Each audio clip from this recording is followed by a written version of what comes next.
Менің каналыма қош келдіңіздер. Бүгін солнышко деп аталатын салат әзірлейміз.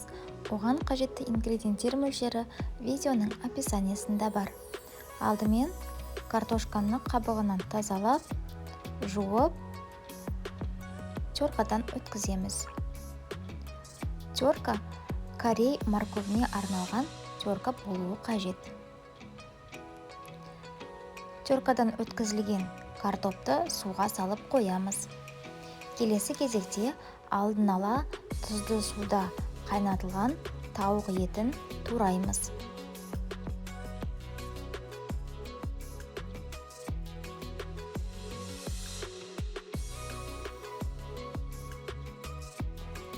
Келесі кезекте консервідегі ананасты тураймыз. Ол үшін суынан ажыратып, ішіндегі жемісін видеода көрсетілгендей етіп төрт бұрыштап кесеміз.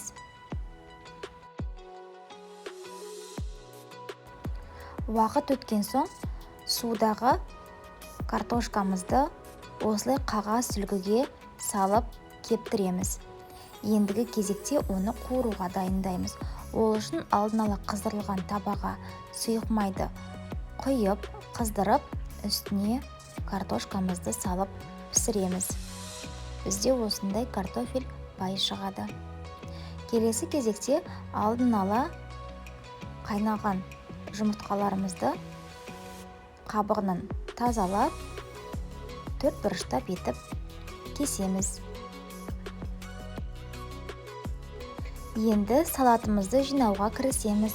Ол үшін жалпақ тарелкеге ортасына стаканды қойып, бірінші слойға алдымен тауық етін, келесі майонез, үстіне туралған ананас,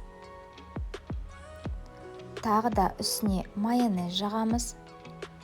Келесі үшінші слой ретінде жұмыртқамызды саламыз. Тағы да майонез жағамыз. Төртінші слойға картофель пайды саламыз.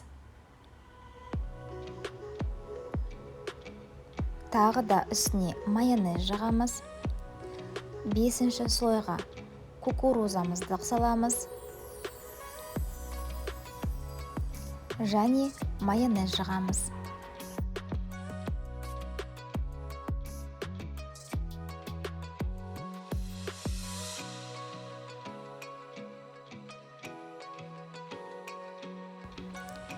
Енді салатымыздың ортасында тұрған стаканымызды асықпай аламыз.